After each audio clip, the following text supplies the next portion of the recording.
The best healthcare is there in ways big and small.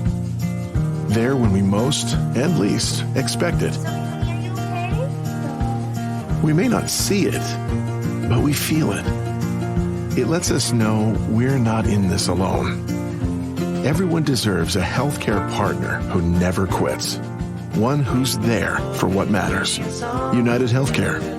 There for what matters. It's Not Your Fault is a podcast for parents, caregivers, and young people navigating the world and its challenges. Here's your host, Brandon Jones. And welcome back to another installment of It Is Not Your Fault, a teen mental health podcast. I'm your host, Brandon Jones. And on today's episode, we are talking about parents coping with burnout. Parents coping with burnout. And this is not a new topic to the podcast. It's not a new topic to many of you, especially the folks who are working with adolescents. You have probably got close to the space of burnout, or you've actually been in the space of burnout when it comes to parenting. Now, this topic comes by way of a conversation that I was having with my wife. Now, we don't have a teen just yet in our home. We have a preteen. I have a 10-year-old daughter who is definitely inching her way into the teenage years and giving us all the business, what it means to parent a teenager. I've worked with young people, adolescents, for much of my therapeutic career, and really just much of my career in general. I've always worked with young people. They are the ones who drive my life force and some of the reasons why I do my life work. And we are starting to feel in our own home some of those headaches that come with parenting a teenager. But we were having a conversation because of some of the things that, one, our own daughter is starting to show us, but also my wife let me into the mom community and shared with me that there is a community online. I think there's multiple communities, but overall there's a mom community where mothers engage in various different mother talks online. But she said she's been noticing a lot more burnout conversations happening in the mothering space. And it's not just with teens, it's just in general. So that's what prompted me to say, hey, this is a good opportunity for me to do a podcast on it. There's probably parents and caregivers who listen to this podcast that are probably dealing with some of the similar stuff. And let me share that. And I think we're at this interesting point in time of the year. It's the beginning of the year. Many people have stopped doing their New Year's resolutions. Many people are starting to get back into the funk of things. Now the holidays are pretty much wrapped up and folks are just kind of adjusting to real life. And they're dealing with, and they're overwhelmed. Let's just be honest. People are overwhelmed at the moment with what's going on. So we're going to talk a little bit about burnout today. So first, let's just define what burnout is, because I think people say they're burnt out and really they're just distressed, or they're stressed out, or they're just in a space where it's uncomfortable and they might not really be at a place of burnout just yet. So, stress is a normal part of life. Everyone has stress. Most people have what we call positive stress. Now, positive stress is like when you forget to set your alarm the night before and you wake up late and now your day's behind or you're late for a meeting or whatnot because you didn't set your alarm. Over time, you'll get to that space, that place. People will forgive you for being late or whatnot. You're able to just kind of navigate and move forward based on the situation that happened. That's what we call positive stress. Everyone has that. But then you have what we call tolerable stress, and tolerable stress is more severe. This is like when someone passes away, doesn't feel good. Your stress hormone levels are pretty high, but over time, you're able to get support around the issue. You're able to think through the issue a little bit more, develop some coping skills, and move forward. And then we have what we call toxic stress. And toxic stress is a space where burnout definitely lives. And many people, when they get to that toxic stress level, they will be met with moments of burnout, if not entirely be met with burnout in general. Toxic stress is strong, frequent, and prolonged stressors. You're in situations and dynamics that don't feel comfortable to you. You don't always have the coping skills to push through those situations. You don't have the support to push through those situations. And sometimes you're just stuck. And this happens to people. It happened to me, not in the parenting aspect, but professionally. I was burnt out as a therapist, and that's why I no longer practice clinically anymore. Still in the therapy space, still in the therapy world, but I approach it from a whole different aspect, career-wise at this point in time of my life. But it happens to the best of us. We all get to a point in time of being burnt out. So what happens when you do get burnt out? Or what is burnout? Let's start out there first, actually. So burnout is when you don't have the coping skills, the motivation, or the support to move forward. Say that again. Burnout is when you don't have the coping skills, the motivation, or support to move forward. You're at a place of stuck. You start to depersonalize things. You start to become overwhelmed with things. You start to discredit yourself for what you've done or what you are doing. You start to lose a lot of motivation in continuing on with things. You start to lose a lot of your agency as a parent. You start to believe that there's no other way that things are going to get any better. Your mindset is in a really negative place.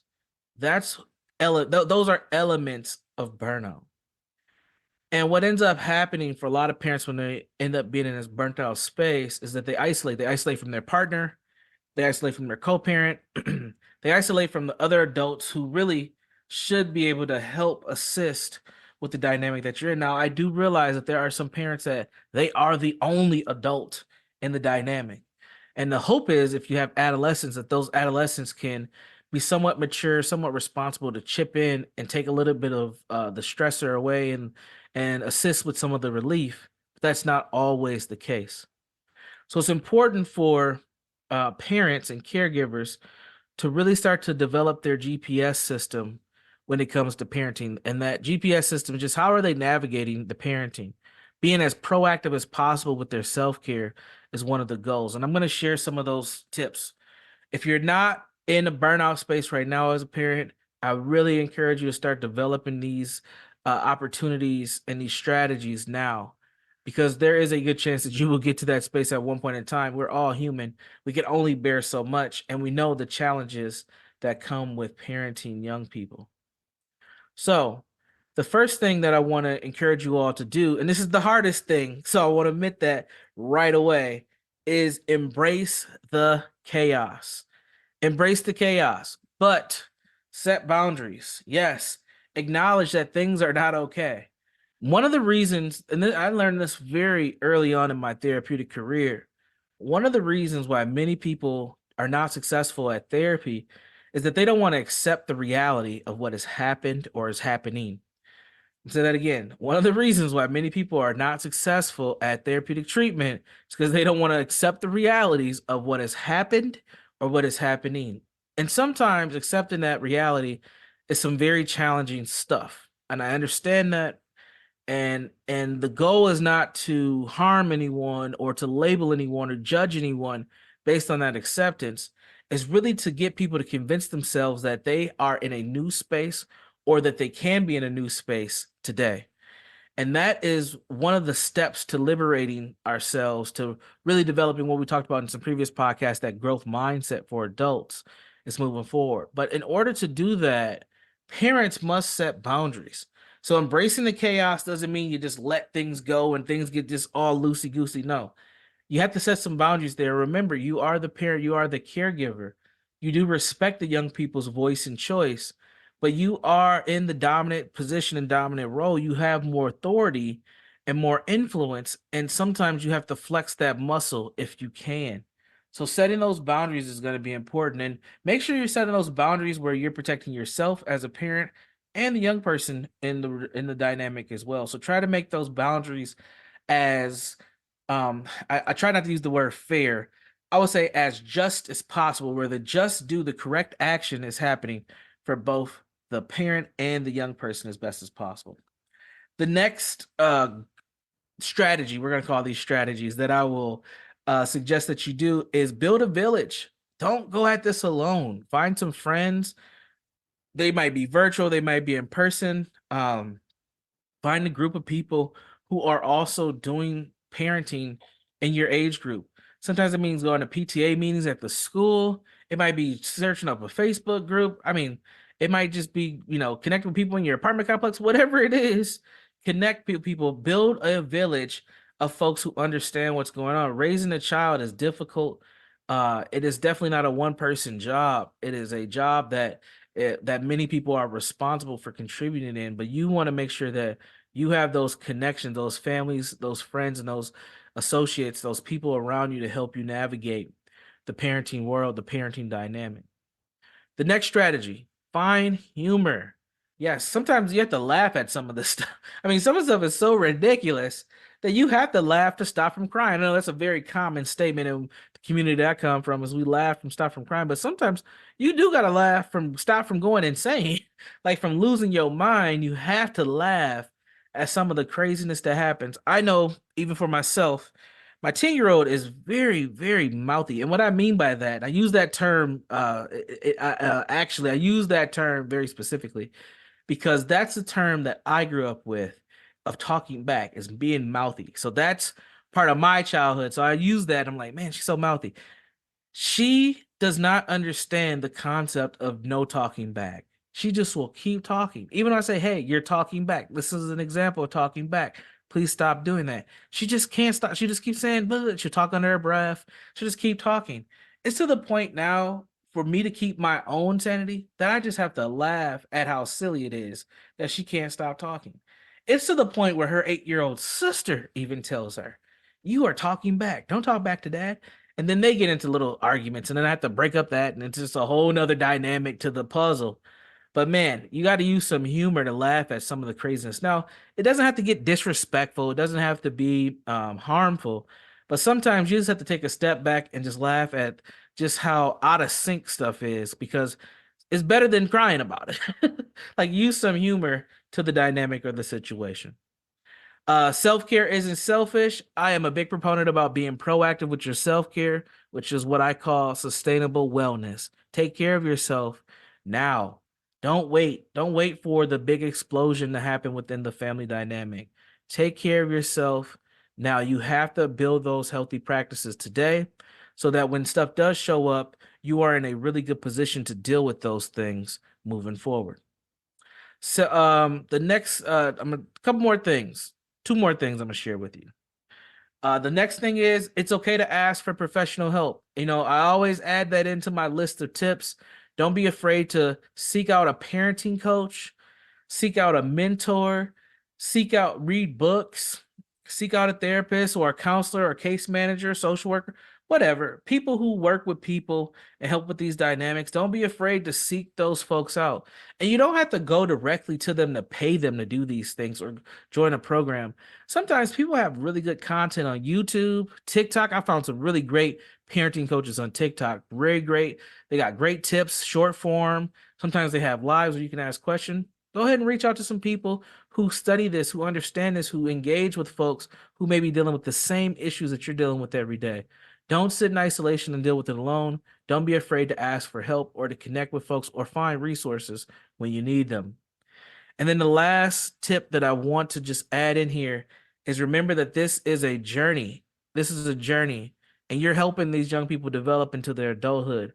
Don't think that you're messing them up, that you did something wrong. Don't blame yourself. They're going to develop who they are, but do your best to help, navigate it as best as you can. You're not going to change the young person. You're going to influence them, absolutely, but you're not going to fix them or change them or any of these other type of ideas that we like to have as parents that we're going to do for the teenagers in our lives. You want to help guide them as carefully as possible so they don't cause any harm to themselves and that they do have an opportunity to be successful young people in this world. That's the goal. So pace yourself as you do it. Use some of these tips, support these young people, have conversations with them, talk to them, and hopefully things will be okay and you will avoid the space of burnout. I'm going to stop running my mouth. It is Not Your Fault, a teen mental health podcast where we talk to parents, caregivers, youth workers, and all those things in between about the lives of young people and how we can be helpful and successful. Now, if you want to get in contact with me, there's 3 ways. The first way is to go to the Facebook group. Yes, there's an article. I posted all these tips in the article on the Facebook group. It is Not Your Fault, a teen mental health podcast on Facebook. Just go ahead and search It's Not Your Fault podcast. You'll find us. Go ahead and add us there. You'll see episodes there, articles that I write, etc. The next place, if you want to get in contact with me directly, is at my personal website, www.jegna.org. That's Jegna, parental.org. You can learn what ejectment is there. You can learn more about myself at the website. And then lastly, if you want to check out me and more dynamic podcasters, you can check us out at ShalettaMakesMeLaugh.com. That is ShalettaMakesMeLaugh.com. This is It Is Not Your Fault, a Teen Mental Health podcast. We will see you in the next episode. And until then, be safe, be constructive, and be well. We'll talk to you soon. Peace.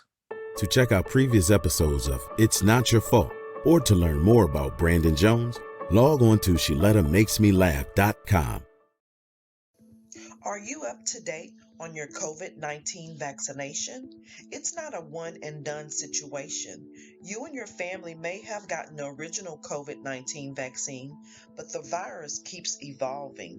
Getting the updated COVID-19 vaccine will protect you from newer variants that are circulating in our community. Talk to your healthcare provider to be sure you've received the updated vaccine. The new vaccines are approved for all and everyone 6 months of age and older, even for people who are immunocompromised or are pregnant or breastfeeding. To find out where you and your family can get your updated vaccine, go to vaccines.gov. That's vaccines.gov. Just type in your zip code and you'll find a convenient nearby option. Protect yourself and others this winter. It's not just another day in your life. Things are changing for the better. At Comcast, we see those changes, and we're thinking about how we use technology today to live, work, learn, and play. And we're building for the future now, so we're better prepared for the wants and needs of tomorrow. That's why Comcast is rolling out multi-gig internet speeds to more than 50 million homes and businesses before the end of 2025, making our already industry-leading network even faster, smarter, greener, and more reliable. Over the decades, Comcast has been your partner, working hard to serve your community, and will continue to be your partner. We're expanding our gigabits so you can enjoy the tiny bits that matter most. You know Shaletta makes you laugh, but did you know Shaletta Brundage can also make you think and boost your business? Media personality, activist, and comedian Shaletta Brundage founded Shaletta Makes Me Laugh to celebrate and share the best of Black culture. It's a podcasting platform. You can download 10 weekly podcasts hosted by African-American subject experts at ShalettaMakesMeLaugh.com or wherever you find your favorite podcasts. ShalettaMakesMeLaugh.com is also a production house, creating broadcast-quality commercial content. And Shaletta and her team of storytellers create powerful promotional campaigns to get businesses the brand awareness they're looking for. Some of Minnesota's top businesses trust Shaletta, and you can too. Get out the word about your events and products and get in front of communities of color with ShalettaMakesMeLaugh.com. She's got the power to help your business. Unleash the power of smile for your team. Delta Dental of Minnesota offers coverage to fit your unique small business, leading to a better benefit package and a happier team. Visit deltadentalmn.org/small business. Are you a woman known as a good listener? Do you have skills in de-escalating situations? Are you what they call a people person?